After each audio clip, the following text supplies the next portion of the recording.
Welcome back to Algebra 1, Topic 30, Scientific Notation. For scientific notation, we're going to first start off with two vocabulary words. The first being standard form, also referred to as regular notation. So standard form is basically the general way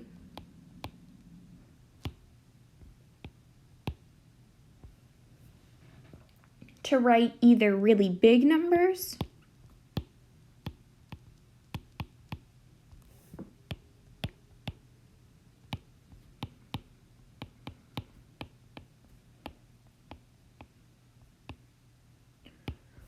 or really small numbers.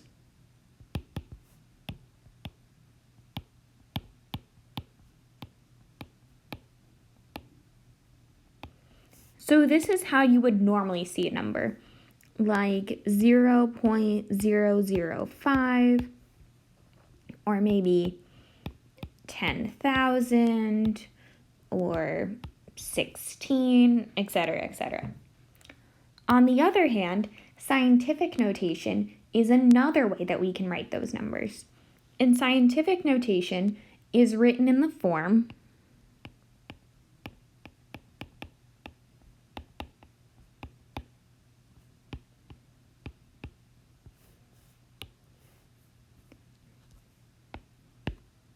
C with a decimal after it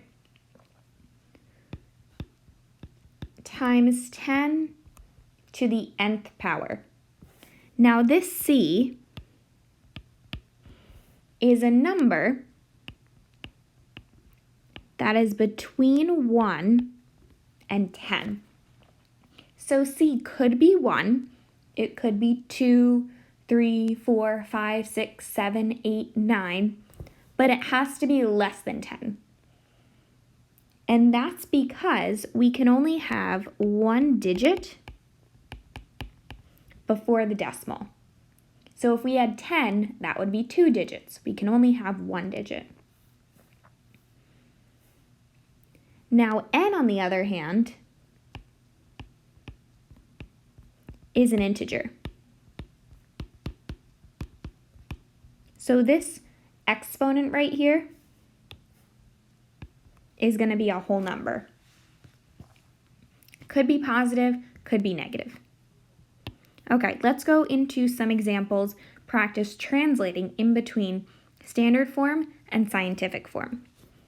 So standard form, we have 42,590,000, also known as my paycheck. Just kidding, that's a lie, absolute lie. But wouldn't that be nice? Here, we have actually a decimal right at the back. Right at the end, we have a decimal here. Now, even though we don't see it, it's automatically there. So if we do not see a decimal written, like if you notice the next example, we do see a decimal. If we do not see a decimal, it's automatically at the end of the number. So if we want to write this in scientific notation, it's already in standard form, so we have our big number. We want to move our decimal so that we only have one digit in front of the decimal place. So we want our decimal to end up right here. So in order to move our decimal, we need to count how many spaces we move it. So we're going to move it 1, 2, 3, 4, 5, 6, 7. We're going to move it 7 spaces. So our new number is going to be 4.259. Now notice how we have a lot of zeros after this? We can ignore them unless the zeros are sandwiched in between another number.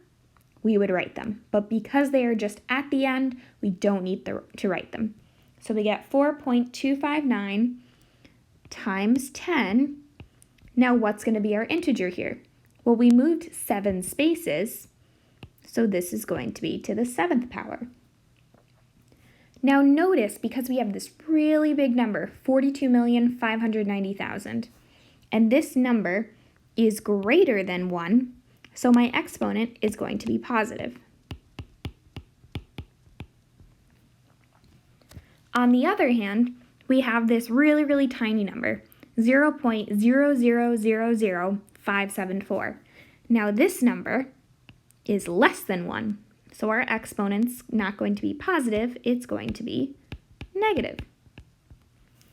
So in this problem, we have a decimal point. It's already right here. But our goal is to have a number that is between 1 and 10. Right now, we start off with a 0. We can't have that one digit be a number that is less than 1. So we want to move our decimal so we have the 5 in front of it. So we're going to move our decimal so it goes over 1, 2, 3, 4, 5. Our new number is going to be 5.74 times 10. Now, because we moved it to the right here, and we're dealing with a number that's less than 1, we get times 10 to the negative 5 power. So our new number is 5.74 times 10 to the negative 5th. And those are those two values written in scientific notation. Now, sometimes we're asked to translate it the other way. So go from scientific notation to standard form. So here we have 2.0075 times 10 to the 6th. So this 6 is telling us how many places we need to move our decimal. Now, because we have a big number with a positive exponent, we're going to move our decimal to the right. Because this is a positive exponent, we're going to get a big number. So we have our decimal starting right here, and we need to move it 6 spaces. So let's move it 1, 2, 3, 4. Keep going. 5, 6. So our new number is going to be 20075. Now, what do I do with those other 2 spaces? We're going to fill them in with zeros. So, note, when you move the decimal,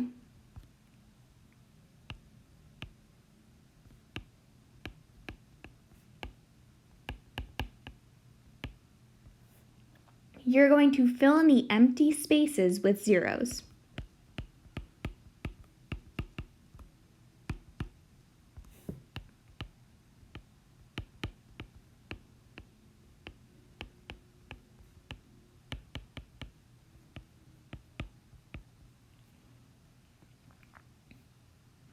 So we can rewrite this number. We have 2007500, which is the same thing as 2,007,500.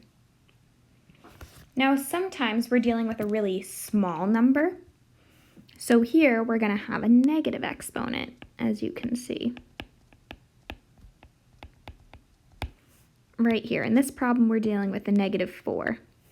So we're going to move our decimal to the left, everything you own in a box to the left.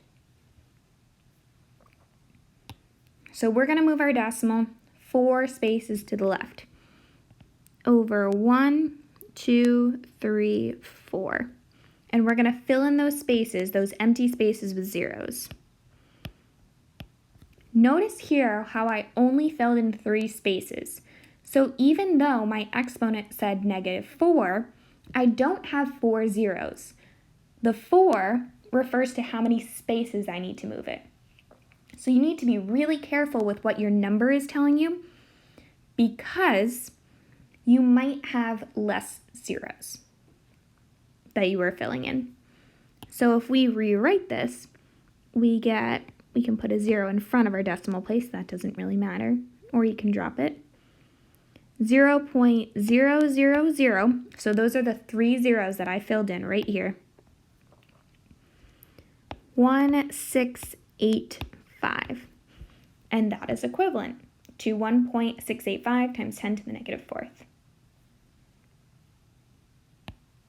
And that is it. Thank you for watching.